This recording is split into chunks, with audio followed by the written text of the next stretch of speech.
Hello students, इस video में हम लोग बात करेंगे इंट्रोडक्शन टू पाइथन के बारे में। ठीक है, तो हम लोग यहाँ पर देखेंगे कि पाइथन कोड को कैसे किया जाता है, क्या क्या बेसिक चीज़ें हमको इसमें ध्यान में रखनी होती है। ठीक है, अगर आप एकदम बिगिनर है, आपको बिल्कुल भी स्टार्टिंग से देखना है कि पाइथन कैसे वर्क करता है, तो इस वीडियो में आप लोग को ये चीज़ें देखने को मिलेगा। ठीक है, तो बात करते हैं सबसे पहले पाइथन है क्या। ठीक है, तो पाइथन एक object oriented high level interpreted programming language है। ठीक है, अगर हम कहें कि ये एक इंटरप्रेटेड लैंग्वेज है, पहला चीज़ तो ये जरूर ध्यान रखिएगा, ये एक इंटरप्रेटेड लैंग्वेज है। इंटरप्रेटेड मीन्स होता है यहाँ पर कोड क्या करता है, लाइन बाय लाइन एग्जीक्यूट करता है। ठीक, दूसरी चीज, इसको डेवलप किया था गाइडो एंड रोसम ने, ये भी सबको पता होना चाहिए। और कब किया था? 1991 में। ठीक है, अब दूसरी प्रोग्रामिंग लैंग्वेज की कंपेयर में अगर इसे देखा जाए तो ये थोड़ी सी बाकी प्रोग्रामिंग लैंग्वेज से सिंपल होती है। ठीक है, ईजी टू लर्न होती है, हमें इसे सीखने में बहुत आसानी होती है। ठीक है, आसानी से हम इसे सीख सकते हैं। दूसरा चीज, और ये एक पावरफुल लैंग्वेज भी है। ठीक है, तो दूसरों के कंपेयर में अगर हम दूसरी प्रोग्रामिंग लैंग्वेज की बात करें तो इसे सीखना काफ़ी इजी होता है।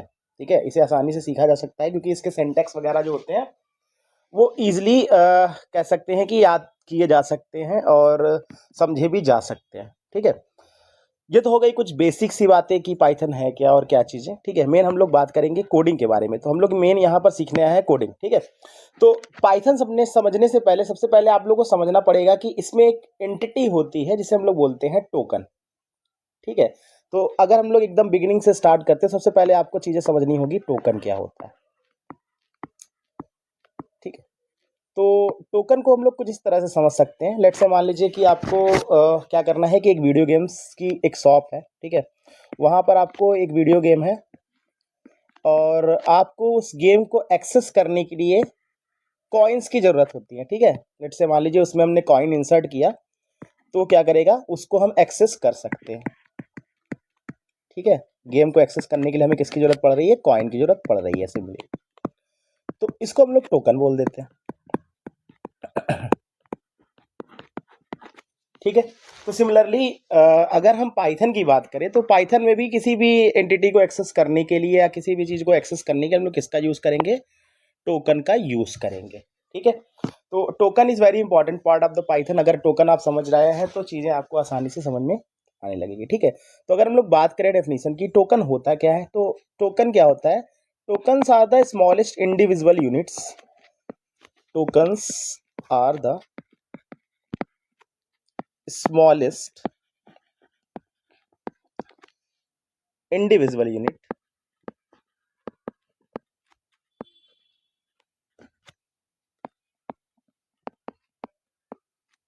of a Python program।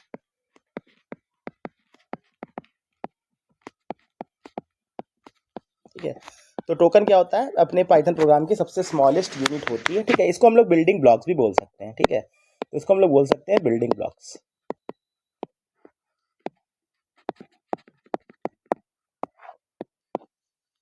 तो टोकन्स कैसे वर्क करता है, देखिए पहले तो आपको मैं एक कोड दिखा देता हूँ, छोटा सा कोड ले लेता हूँ। लेट से मान लीजिए कि मैंने एक कोड लिखा, लेट से कि a इज इक्वल टू, मैंने लिख दिया 5। ठीक है, और मैंने कर दिया प्रिंट ए।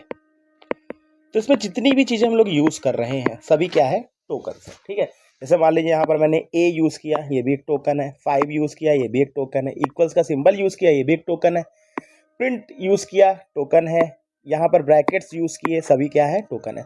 तो सिंपल कह सकते हैं पाइथन में जितनी भी चीज़ें यूज़ हो रही है सभी क्या है? टोकन होता है। ठीक है, अब बात करते हैं टोकन्स कितने टाइप के हमारे पाइथन में देखने को मिलते हैं। ठीक है, तो जनरली बेसिकली हम लोग अगर बात करें पाइथन में, there are 5 types of tokens. ठीक है, there are 5 types of tokens. अगर हम लोग बात करें टाइप्स ऑफ टोकन्स की, तो फर्स्ट होता है आपका आइडेंटिफायर। ठीक है, सेकंड होता है आपका कीवर्ड्स। थर्ड होता है आपका literals. Fifth is operators and sixth is punctuators. ठीक है, तो टोटल 5 टाइप्स के टोकन्स आपको देखने को मिल सकते हैं। ठीक है, पाइथन प्रोग्राम में हमें 5 तरह के टोकन देखने को मिल सकते हैं। First one is identifier, second one is keyword, third is literal, fourth is operator and fifth is punctuator. ठीक है, तो हम एक एक करके इनको समझते हैं कि क्या चीज होता है, सारे आइडेंटिफायर्स क्या होते हैं, टोकन्स क्या होते हैं। तो सबसे पहले हम लोग देखते हैं कीवर्ड्स के बारे में। ठीक है, तो कीवर्ड्स क्या होते हैं, तो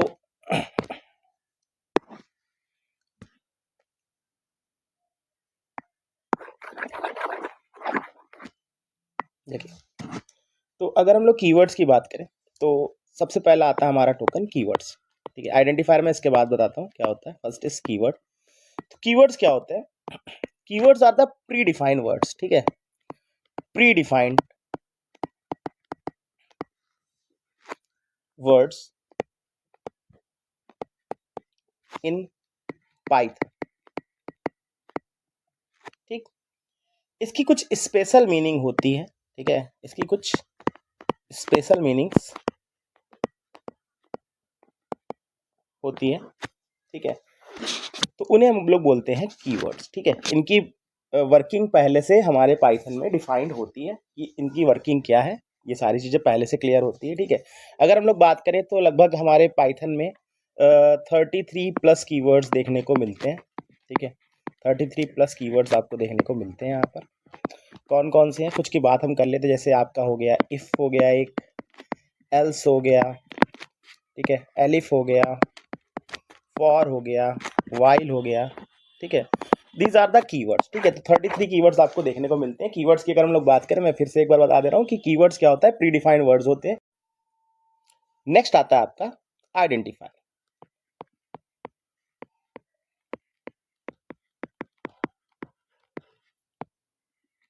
देखिए, आइडेंटिफायर का एक वर्ड, एक नेम और कह सकते हैं, जिसे हम लोग वेरिएबल्स भी बोलते हैं। ठीक है, वेरिएबल्स। ठीक है, अब आइडेंटिफायर होता क्या है? जैसे मान लीजिए मैंने कहा कि लेट्स से कि मैंने लिखा a इज इक्वल टू 5। ठीक है, अब ये 5 कहीं पर जाकर के स्टोर हो रहा है, किसी प्लेस मेमोरी लोकेशन पर जाकर के A5 स्टोर हो रहा है। ठीक है, तो उस मेमोरी लोकेशन का नाम मैंने रख दिया क्या, A। ठीक है, तो उसको हम लोग बोलते हैं आइडेंटिफायर। यानी कि नेमिंग वेरिएबल्स को हम लोग आइडेंटिफायर बोलते हैं। जहां पर वैल्यू होल्ड होती है उसका कुछ हम लोग नाम देते हैं या नेम देते हैं, उसे हम लोग बोलते हैं क्या, आइडेंटिफायर्स। ठीक है, जैसे मान लीजिए मैंने लिखा, लेट्स से कि मैंने लिख दिया हेलो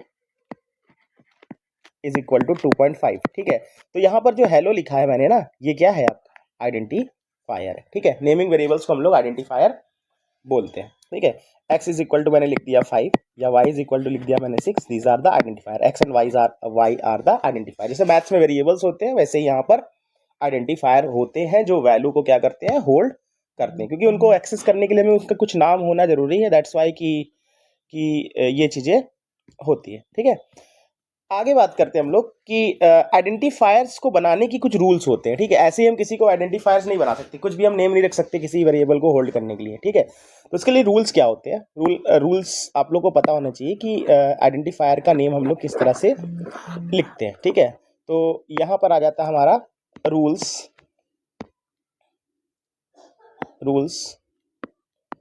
फॉर नेमिंग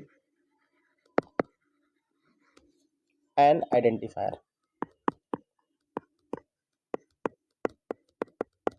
तो आइडेंटिफायर को लिखने की कुछ रूल्स होते हैं। सबसे पहला रूल नंबर 1 कि it always starts with an alphabet.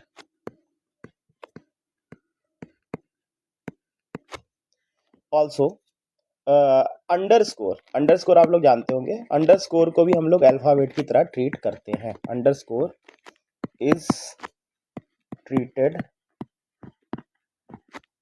As an alphabet.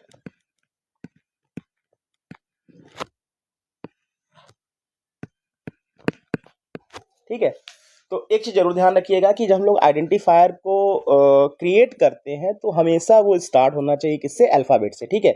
अभी नंबर्स नहीं होना चाहिए वहाँ पर स्टार्टिंग में, ठीक है। अंडरस्कोर को भी हम लोग अल्फ़ाबेट ही ट्रीट करते हैं, ठीक है। तो ये जो जरूर ध्यान रखिएगा रूल नंबर 1 की हमेशा ही स्टार्ट होगा जिससे, अल्फ़ाबेट से, चाहे वो कैपिटल अल्फ़ाबेट हो या स्मॉल में हो, कोई उससे फर्क नहीं पड़ता। हाँ बट ये केस सेंसिटिव लैंग्वेज होती है तो कैपिटल और स्मॉल को अलग तरह से ट्रीट करेगा। सेकंड रूल ये कहता है कि हम लोग डिजिट्स को यूज तो कर सकते हैं, ठीक है। हम लोग नंबर्स यूज कर सकते हैं, कौन कौन से, 0 से लेकर के 9 तक डिजिट्स हम लोग यूज कर सकते हैं, बट ये स्टार्टिंग में नहीं होने चाहिए, ठीक है। स्टार्टिंग में नहीं, क्योंकि स्टार्ट किससे हो रहा है, ये अल्फाबेट से स्टार्ट हो रहा है, ठीक है। तो यूज तो कर सकते हैं, यूज तो कर सकते हैं, बट नॉट इन स्टार्टिंग, ठीक है। शुरुआत में यूज नहीं करेंगे, ये चीज जरूर ध्यान रखिएगा सब लोग, ठीक है। थर्ड आते हैं हम लोग कि कीवर्ड जो मैंने अभी ऊपर बताए हैं, ठीक है। तो कीवर्ड्स के नेम्स को हम लोग आइडेंटिफायर के रूप में यूज नहीं कर सकते, ठीक है। कीवर्ड्स का जो भी नाम होगा, इफ हो गया, एलिफ हो गया, समथिंग जो भी है, तो उनको हम दोबारा से आइडेंटिफायर में यूज नहीं कर सकते, उस सेम नेम के हम लोग आइडेंटिफायर बना नहीं सकते, ठीक है। लास्ट इज कि इसमें symbols and spaces are not allowed, ठीक है। सिंबल्स और स्पेसेस अलाउड नहीं होते हैं, ठीक है। तो रूल्स ये हैं, 4 रूल्स हैं हमारे पास। पहला रूल फिर से मैं एक बार बता देता हूँ। फर्स्ट रूल इसकी हमेशा अल्फाबेट से स्टार्ट होगा और अंडरस्कोर को हम लोग अल्फाबेट ही ट्रीट करने वाले हैं, ठीक है। 0 से 9 तक डिजिट्स हम लोग यूज कर सकते हैं, बट स्टार्टिंग में नहीं करना हमें। कीवर्ड्स के नेम को हम लोग आइडेंटिफायर नहीं बना सकते, और लास्ट इज की सिंबल्स और स्पेसेस अलाउड नहीं होंगे हम लोग जब भी किसी वेरिएबल का नेम करेंगे तो, ठीक है। अब मैं कुछ एग्जांपल देता हूं, तो आपको ये चीज देखना होगा कि कौन सा वैलिड है कि नहीं। जैसे मान लीजिए मैंने लिखा, लेट से कि मैंने लिख दिया _XYZ, ठीक है। तो अगर हम लोग बात करें इन रूल्स की, तो ये हमें, ये देखिए हमारा ये आइडेंटिफायर है, अंडरस्कोर से स्टार्ट हो रहा है, ठीक है, और बीच में अल्फाबेट्स यूज हो रहा है, तो ये वैलिड माना जाएगा, ठीक है। लेकिन अगर मैं यहाँ पर ये कर देता हूँ 1XYZ, तो यहाँ पर एक चीज देखिए कि ये स्टार्ट किससे हो रहा है, 1 से हो रहा है, और हमने बोला था कि हमेशा किससे स्टार्ट होना चाहिए, अंडरस्कोर से या अल्फाबेट से स्टार्ट होना चाहिए, तो ये वैलिड नहीं माना जाएगा, ठीक है। इसी तरह अगर हम लोग नंबर्स बीच में यूज करते हैं, जैसे मान लीजिए मैंने लिख दिया XYZ1, तो ये वैलिड माना जाएगा, बिकॉज ये अल्फाबेट से स्टार्ट हो रहा है, डिजिट्स यूज कर सकते हैं, ठीक। तो जरूर ध्यान रखिएगा, रूल्स को ध्यान में रखना होता है, ठीक है। स्पेस नहीं ले सकते, जैसे आपने लिख दिया XY स्पेस Z, ठीक है, तो ये नहीं चलेगा। अगर आपको स्पेस देना है तो यहाँ पर आप लोग क्या यूज कर सकते हैं, अंडरस्कोर का यूज कर सकते हैं, ठीक है। तो ये हो गया आपका आइडेंटिफायर, ठीक। तो हमने दो टोकन्स देख लिए, एक हो गया आपका कीवर्ड्स और एक हो गया आपका आइडेंटिफायर, ठीक है। अब हम लोग आगे बढ़ते हैं। नेक्स्ट आता है आपका literals. Token number 3 is literals, ठीक है। तो लिटरल्स क्या होता है, देखिए अगर हम लोग बात करें कि जैसे अभी मैंने बोला कि x = 5 मैंने लिखा था, ठीक है। तो यहां पर x तो आपका हो गया था क्या, आइडेंटिफायर, ठीक है, यानी कि जो वैल्यू होल्ड कर रहा है। लेकिन जो ये वैल्यू होल्ड कर रहा है, यानी ये वैल्यू जो इसमें जा रही है, ठीक है, इसे हम लोग क्या बोलते हैं, इसको हम लोग बोलते हैं लिटरल्स, ठीक है। लिटरल्स मीन्स कुछ नहीं होता, लिटरल्स मीन्स होता है वैल्यूज, ठीक है। तो वैल्यूज को हम लोग क्या बोलते हैं, लिटरल्स बोलते हैं, ठीक है। लिटरल्स कई टाइप्स के होते हैं, ठीक है, बट अभी हम लोग कुछ ही देखने वाले हैं। अगर 9th क्लास की बात करें तो यहाँ पर हम लोग 2 टाइप के लिटरल्स देख रहे हैं।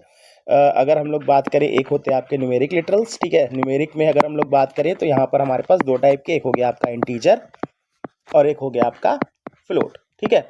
तो इंटीजर की अगर हम लोग बात करें तो जो वैल्यूज पॉइंट में ना हो, कंप्लीट हो, ठीक है, जैसे मान लीजिए 10 हो गया, 13 हो गया, 14 हो गया, ठीक है, 252 हो गया, यानी कि पॉइंट में वैल्यूज जो नहीं होगी उसे हम लोग इंटीजर ट्रीट करेंगे, और जिसमें हम लोग डेसिमल पॉइंट्स की वैल्यू यूज करेंगे वहां पर हम लोग फ्लोट को यूज करेंगे। जैसे मान लीजिए 1.2 हो गया, ठीक है, 13.5 हो गया, 22.7 हो गया, तो इसे हम लोग क्या बोलते हैं, फ्लोट बोलते हैं, ठीक। दूसरा चीज, अगर हम लोग को कुछ नेम्स वगैरह स्टोर करने हैं, जैसे मान लीजिए मुझे कि लेट्स से कि कंप्यूटर ही स्टोर करना है, लेट्स से, ठीक है।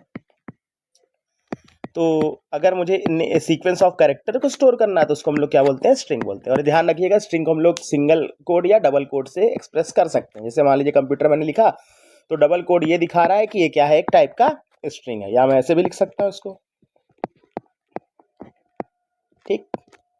तो इसको हम लोग बोलते हैं स्ट्रिंग। तो अभी हम लोग फिलहाल 3 टाइप के ही लिटरल्स देखेंगे, ठीक है। वैसे होते बुलियन लिटरल्स भी होते हैं, ठीक है। आपके स्पेशल लिटरल्स भी होते हैं, तो बहुत सारे लिटरल्स होते हैं, बट अभी हम लोग फिलहाल दो ही देख रहे हैं, एक न्यूमेरिक और एक स्ट्रिंग। ठीक, तो अभी हमने देख लिया क्या क्या, कीवर्ड्स देख लिया, दूसरा हमने देख लिया आइडेंटिफायर्स देख लिया, थर्ड हमने देख लिया सॉरी लिटरल्स देख लिया। ठीक है, नेक्स्ट आते हैं हम लोग ऑपरेटर्स के बारे में बात करते हैं।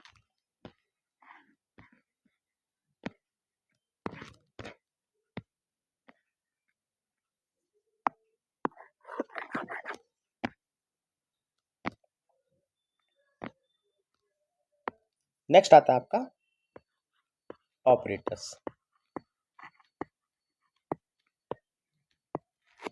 ठीक है, तो ऑपरेटर्स क्या होता है, किसी सिंबल्स, वो सिंबल्स जिसको हम लोग कोई ऑपरेशंस परफॉर्म करने के लिए यूज करते हैं उसको हम लोग ऑपरेटर्स बोलते हैं। ठीक है, अब अगर हम लोग बात करें ऑपरेटर्स कितने टाइप के हैं, तो पहला आपका हो गया अरिथमेटिक ऑपरेटर्स। ठीक है, जितने भी मैथमेटिकल कैलकुलेशंस परफॉर्म करेंगे हम लोग किसका यूज करेंगे, अरिथमेटिक ऑपरेटर्स का यूज करेंगे। अरिथमेटिक में क्या क्या आ जाएगा आपका, प्लस आ जाएगा, ठीक है, माइनस आ जाएगा, मल्टीप्लाई करने के लिए हम लोग ये एस्ट्रिक सिंबल यूज करते हैं। ठीक है, डिवाइड करने के लिए स्लैश यूज करते हैं। ठीक है, फ्लोर डिवीजन करने के लिए हम लोग डबल स्लैश यूज करते हैं।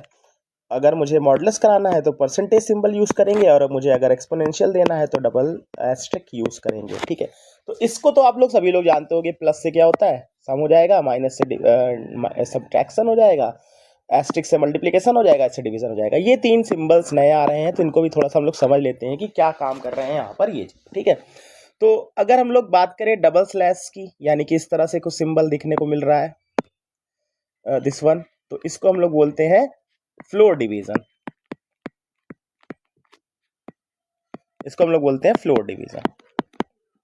ठीक है, तो फ्लोर डिवीजन की अगर हम लोग बात करें तो यहाँ पर क्या होगा कि अगर मैं जैसे मान लीजिए 5 को मैं फ्लोर डिवीजन कराता हूँ 2 से, ठीक है, तो ये क्या करेगा आपको, ये हमेशा कोशेंट वैल्यू देगा। देखिए 5 को अगर मैं 2 से डिवाइड करता हूँ, ऐसे देखिए, अगर मैं 5 को 2 से डिवाइड करता हूँ तो यहाँ पर आ जाएगा 2 2 जा 4, ठीक है, और यहाँ पर रिमाइंडर बचेगा 1। तो ये जो कोशेंट आ रहा है इसको हम लोग बोलते हैं क्या, फ्लोर डिवीजन। तो फ्लोर डिवीजन क्या करता है, हमेशा कोशेंट वैल्यू देता है। ठीक है, जो डिवाइड करने पर आती है, पॉइंट पे वैल्यू ये नहीं देगा, यानी पॉइंट की वैल्यू ये हटा देगा, सिंपल कह सकते हैं। दूसरा है हमारे पास ये वाला फंक्शन। ठीक है, अगर मैं 5 को मॉडुलस कराता हूँ, ठीक है, इसको हम लोग बोलते हैं मॉडुलस। ठीक है, इसको हम लोग बोलते हैं मॉडुलस। ये दिखता परसेंटेज है, परसेंटेज का सिंबल है, बट यहाँ पर हम लोग इसको यूज करेंगे एज अ मॉडुलस। ठीक है, तो मॉडुलस क्या करेगा, ये रिमाइंडर देता है। तो देखिए ये रिमाइंडर हमारे पास 1 बच रहा है ना 5 को 2 से डिवाइड करने में, तो ये रिमाइंडर देता है। तो ध्यान रखिएगा, फ्लोर डिवीजन हमेशा देता है कोशेंट वैल्यू, और मॉडुलस देता है हमेशा रिमाइंडर वैल्यू। इसमें किसी को कोई डाउट नहीं होना चाहिए। ठीक है, थर्ड इज की डबल एस्ट्रिक। ठीक है, डबल एस्ट्रिक क्या करेगा, डबल एस्ट्रिक आपको हम लोग बोलते हैं एक्सपोनेंशियल। ठीक है, एक्सपोनेंशियल ऑपरेटर। ठीक है, तो ये क्या करेगा, जैसे मान लीजिए कि अगर मुझे कि 2 की पावर 5 देनी हो, जैसे मान लीजिए मुझे पाइथन में लिखना हो 2 की पावर 5, तो अब इसको इस तरह से तो प्रोग्राम में लिख नहीं सकते। तो इसके लिए हमारे पास एक ऑपरेटर होता है जिसको बोलते हैं हम लोग एक्सपोनेंशियल ऑपरेटर, और यहाँ पर हम लोग 2 डबल एस्ट्रिक देन 5 लिखेंगे, तो इसका मतलब हो गया 2 टू द पावर 5। ठीक है, अगर मुझे किसी चीज का रूट लगाना, लेट से मान लीजिए मुझे रूट 3 देना है, तो हम क्या करेंगे, 3 डबल एस्ट्रिक और देन पावर रूट देने के लिए हम लोग 1/2 करते हैं। तो इस तरह से हम लोग यहाँ पर यूज कर सकते हैं। ठीक है, तो इस ऑपरेटर को हम लोग यहाँ पर इस तरह से यूज करते हैं। ठीक है, तो ये तो हो गए हमारे सारे अरिथमेटिक ऑपरेटर्स की बात, है ना। नेक्स्ट आते हैं हम लोग कि अरिथमेटिक ऑपरेटर के अलावा हमारे पास कुछ रिलेशनल ऑपरेटर्स भी होते हैं, रिलेशनल ऑपरेटर्स। ठीक है, रिलेशनल में क्या होता है, जैसे कि आपका लेस देन हो गया, ग्रेटर देन हो गया। ठीक है, अब लेस देन और इक्वल टू भी हो गया, ऐसे लिखा जाता है, मैथ्स में हम लोग ऐसे लिखते हैं ना, बट यहाँ पर ऐसे लिखा जाएगा। ठीक है, लेस देन और इक्वल टू। इसी तरह हमारे पास ग्रेटर देन इक्वल टू हो गया, और अगर मुझे वैल्यूज कंपेयर करनी है तो डबल इक्वल्स का सिंबल लगा देते हैं, यानी कि वैल्यू चेक करने के लिए क्या इसके बराबर है कि नहीं, है ना। इसके अलावा आपका हो गया नॉट इक्वल्स, तो अगर मुझे चेक करना है कि बराबर नहीं है तो इसके लिए हम लोग नॉट इक्वल्स का यूज करते हैं, दिस इज नॉट इक्वल्स। इसके अलावा कुछ ऑपरेटर्स होते हैं, जैसे आपके लॉजिकल ऑपरेटर हो गए। ठीक है, लॉजिकल में क्या होता है, एंड आता है, और आता है, एंड नॉट आता है। इसको हम लोग अभी आगे चल के डिस्कस करेंगे क्या ये काम कर रहे हैं, फिलहाल आपको ये दोनों चीजें पता होनी चाहिए। ठीक है, तो ये हो गया ऑपरेटर का काम, है ना। लास्ट आता है आपका पंक्चुएटर्स। ठीक है, तो हमारे पास सारे टोकन्स हो चुके हैं। अब लास्ट हम लोग देखते हैं क्या, पंक्चुएटर्स। ठीक है, तो पंक्चुएटर्स की अगर हम लोग बात करें तो पंक्चुएटर्स कुछ नहीं होता है। ठीक है, ये सारे सिंबल्स वगैरह जितने भी सिंबल्स हम लोग यूज कर रहे हैं हमारे पाइथन प्रोग्राम में, उसको हम लोग पंक्चुएटर्स बोलते हैं। जैसे मान लीजिए ब्रैकेट यूज कर रहे हैं, ठीक है, कॉमा यूज कर रहे हैं, डबल कोट यूज कर रहे हैं, सेमी कोलन यूज कर रहे हैं। ठीक है, तो ये सारे क्या है, पंक्चुएटर्स कहलाते हैं। ठीक है, तो अभी हमने देखा कि हमने टोकन्स देखे। ठीक है, टोकन्स हमने देखे कौन कौन से। पहला मैंने देखा आपने पहले देखा कि हम लोग ने बात किया कीवर्ड्स के बारे में, देन हम लोग ने बात किया आइडेंटिफायर के बारे में, देन उसके बाद हमने बात किया लिटरल्स के बारे में, देन उसके बाद operators, then last is punctuator. ठीक है, तो मैं एक कोड लिखता हूं। अब आपको ये चीज क्लियर हो चुका होगा टोकन को कैसे पहचानना है। ठीक है, अब मैं कोड लिखता हूं। लेट से मान लीजिए मैंने लिख दिया a is equal to 5, b is equal to 6, c is equal to a plus b, if a is greater than b, print a। ठीक है, तो सबसे पहले अगर हम लोग बात करें हमें पहचानना क्या क्या है, हमें पहचानना वो सारे टोकन्स है। ठीक है, तो सबसे पहले अगर हम लोग बात करें कीवर्ड्स की, तो कीवर्ड्स हमारे पास इफ कीवर्ड हो रहा है। ठीक है, एक प्रिंट कीवर्ड यहाँ पर यूज हो रहा है। इसके तो कीवर्ड्स को हमने लिख दिया रेड कलर से। ठीक है, पहचानने के लिए मैं यहाँ लिख दे रहा हूँ कीवर्ड्स आर इन रेड। ठीक है, दूसरा चीज अगर हम लोग बात करें कि आइडेंटिफायर्स की, तो आइडेंटिफायर्स मैंने बताया था नेमिंग वेरिएबल्स होते हैं। तो आइडेंटिफायर्स की अगर हम लोग बात करें तो आइडेंटिफायर्स इसमें हमारे पास ए है, बी है और सी के अंदर भी कुछ वैल्यूज जा रही है ऐड होकर के, तो वो भी आइडेंटिफायर होगा। तो रेड ब्लू कलर से मैंने आइडेंटिफायर को मार्क कर दिया। इसके बाद मैंने बताया था कि लिटरल्स। ठीक है, इसके बाद मैंने देखा था लिटरल्स। तो लिटरल्स को हम लोग पर्पल कलर से मार्क कर रहे हैं ताकि आपको समझ में आ जाए। तो लिटरल्स क्या है, जो वैल्यू होल्ड हो रही है उसे लिटरल्स बोलते हैं। तो यहाँ पर 5 भी होल्ड हो रही है, 6 भी होल्ड हो रही है, वैल्यू भी अंदर जा रही है, तो ये भी क्या है, लिटरल है। ठीक, इसके बाद मैंने बताया था ऑपरेटर्स के बारे में। तो ऑपरेटर्स आपके पास बहुत सारे इसमें ऑपरेटर्स देखने को मिल रहा है। कौन कौन से देखने को मिल रहा है, देखिए एक इक्वल्स का ऑपरेटर हो गया आपका, एक ये इक्वल का ऑपरेटर हो गया, एक प्लस ऑपरेटर हो गया, ठीक, ये ग्रेटर देन यानी रिलेशनल ऑपरेटर हो गया। तो दिस आर द ऑपरेटर्स। और लास्ट आपका आता है पंक्चुएटर्स। तो पंक्चुएटर्स में क्या क्या आ जाएगा, देखिए पंक्चुएटर्स की अगर हम लोग बात करें तो मैंने बोला जितने भी सिंबल्स यूज होंगे यहाँ पर तो उसे हम लोग क्या बोलेंगे, पंक्चुएटर्स। जैसे ये सिंबल यहाँ पर यूज हो रहा है, ठीक है, ये ब्रैकेट यूज हो रहा है, तो दीज आर द पंक्चुएटर्स। तो आपको ये चीजें क्लियर हो चुकी होगी यहाँ पर कि टोकन्स कौन कौन से होते हैं और किस तरह से हम उन्हें आइडेंटिफाई करते हैं। ठीक है, अब बात करते हैं हम लोग कि अपना फर्स्ट प्रोग्राम। ठीक है, फर्स्ट पाइथन प्रोग्राम हम लोग देखते हैं कैसे रन कराना है, कैसे बनाना है और कैसे चीज़ों को समझना है। फिर धीरे धीरे करके मैं इसको आगे चीज़ें और भी कंटिन्यू करूंगा। ठीक है, तो हम लोग फर्स्ट प्रोग्राम की बात करें तो सबसे पहले हमें एक चीज़ समझना होगा, प्रिंट कीवर्ड के। ठीक है, प्रिंट फंक्शन के बारे में। तो प्रिंट फंक्शन क्या करता है, जैसे मान लीजिए इसके अंदर जो भी चीज़ें हम डबल कोड के साथ लिखते हैं, जैसे मान लीजिए मैंने लिखा हेलो, तो इसका काम क्या होता है, ये डबल कोड के अंदर जो भी वैल्यूज होती है एज इट इज लिख देता है।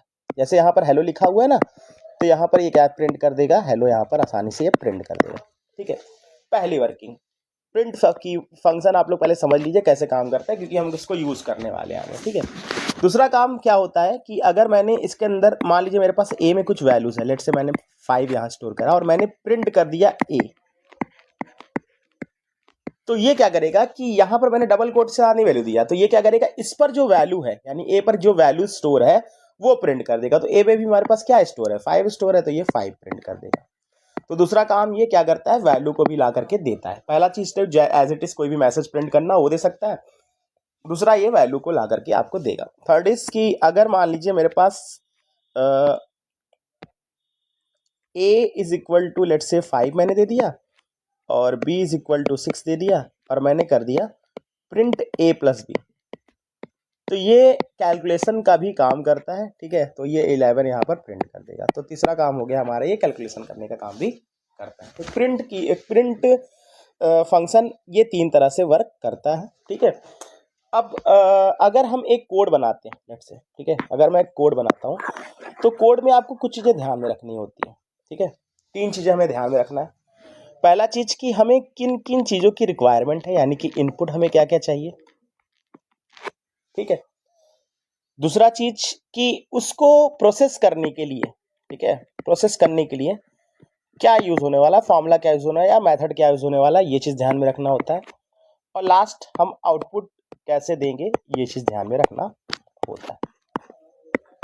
ठीक है, तो हम लोग आते हैं सबसे पहले अपना फर्स्ट प्रोग्राम में। हम क्या करते हैं, दो नंबर्स को ऐड करते हैं। ठीक है, तो लेट से मान लीजिए मेरे पास कोई नंबर है a इज इक्वल टू 5,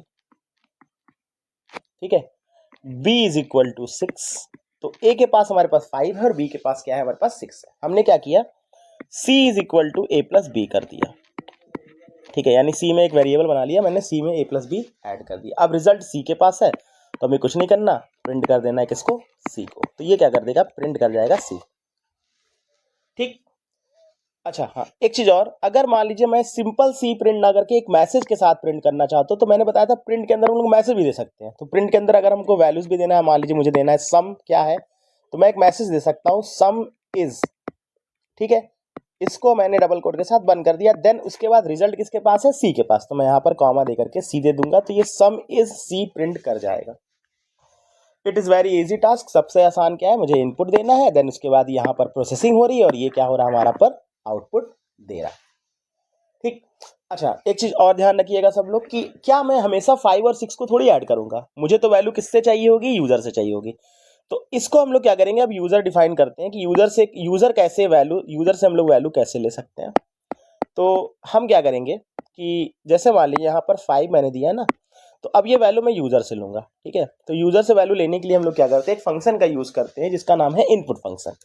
ठीक है, तो यहाँ पर मुझे अगर वैल्यू ए के अंदर स्टोर करानी है तो यहाँ पर एक फंक्शन यूज कर लेंगे हम लोग, किसका, इनपुट फंक्शन। तो यहाँ हम लोग लिखेंगे इनपुट, देन यहाँ पर एक मैसेज, हम लोग जो भी चाहे वो मैसेज दे सकते हैं। मान लीजिए मैंने दे दिया इंटर फर्स्ट नंबर। ठीक है, इसी तरह मैंने सेकंड ले लिया, इनपुट इंटर सेकंड नंबर। ठीक है, अब एक चीज जरूर ध्यान रखिएगा, जब ये इनपुट मेथड यूज करते हैं ना, तो बाय डिफॉल्ट ये रिटर्न करता है स्ट्रिंग में। ठीक है, वैल्यूज रिटर्न करता है बाय डिफॉल्ट, इसका रिटर्न टाइप होता है स्ट्रिंग। तो इसको मुझे कन्वर्ट करना होता है। ठीक है, मुझे नंबर किस में चाहिए, अगर मुझे इंटीजर में चाहिए तो मैं आगे लिख दूंगा इंटीजर, और अगर मुझे नंबर फ्लोट में चाहिए तो आगे मैं लिख दूंगा फ्लोट। तो मुझे अभी फिलहाल इंटीजर वैल्यू चाहिए तो मैंने यहाँ क्या लिख दिया, इंटीजर। ठीक है, तो नंबर जो भी आएगा वो इंटीजर में कन्वर्ट होगा और ए के पास चला जाएगा। सिमिलरली सेकंड नंबर जो आएगा, यहाँ पर सेकंड नंबर जो भी यूजर देगा, मैसेज ये आ जाएगा, यूजर ने जो भी वैल्यू दिया इनपुट मेथड से वो पहले इंटीजर में कन्वर्ट होगा, उसके बाद किस में चला जाएगा, बी के पास चला जाएगा, और ये आसानी से रन कर जाएगा। तो इस तरह से हम लोग क्या करते हैं, यूजर से इनपुट ले सकते हैं, कैलकुलेशन कर सकते हैं और लास्ट में रिजल्ट दे सकते हैं। ठीक, एक प्रोग्राम हम लोग और समझ लेते हैं, देन उसके बाद इसको हम लोग तो कंप्यूटर्स में भी देखेंगे कैसे इसको रन करना है। ठीक है, नेक्स्ट वीडियो में हम लोग देखेंगे कैसे प्रोग्राम को रन किया जाता है। ठीक है, दूसरा चीज़ अगर हम लोग बात करें, एक छोटा सा कोड और ले लेते हैं। लेट्स से मान लीजिए मुझे कि रेक्टेंगल का मुझे एरिया फाइंड करना है। ठीक है, we have to find the area of rectangle, area of rectangle. तो रेक्टेंगल के एरिया का फॉर्मूला होता है लेंथ इंटू ब्रेड्थ। क्या होता है, लेंथ इंटू ब्रेड्थ। तो आप सबको ये पता है कि मुझे इनपुट क्या चाहिए, अगर मुझे रेक्टेंगल का एरिया निकालना है तो मुझे क्या क्या चाहिए होगा, मुझे उसकी लेंथ चाहिए होगी और उसकी क्या चाहिए होगी, ब्रेड्थ चाहिए होगी। ठीक है, तो सबसे पहला काम क्या करेंगे हम लोग, यूजर से लेंथ ले लेंगे। तो हमने क्या किया, एल इज इक्वल टू ले लिया। ठीक है, और यहाँ एक मैसेज दे दिया इनपुट में कि इंटर लेंथ। तो अब यूजर को ये तो समझ में आ जाएगा ना कि लेंथ चाहिए मुझे किसकी, रेक्टेंगल की। तो यहाँ मैं एक मैसेज और देता हूँ, इंटर लेंथ ऑफ रेक्टेंगल। ठीक है, एक लाइन में आप लोग दीजिएगा, यहाँ पर स्पेस नहीं, दैट्स वाई मैंने यहाँ पर ऐसे लिख दिया। तो अब देखो लेंथ किस में होती है, पॉइंट में भी हो सकती है। ठीक है, पॉइंट में हो सकती है ना लेंथ, तो इसके आगे मैंने क्या लगा दिया, फ्लोट। ठीक, यहाँ पर मुझे लिखना होगा फ्लोट, क्योंकि ये मुझे लेंथ पॉइंट में भी हो सकती है। तो आपको ये चीज़ जरूर ध्यान रखना है, फ्लोट यूज़ करना है कि इंटीजर यूज़ करना है। सिमिलरली हम लोग ब्रेड्थ के भी ले लेंगे फ्लोट, देन यहाँ पर लेते हैं इनपुट, देन यहाँ मैसेज देते हैं इंटर ब्रेड्थ ऑफ रेक्टेंगल।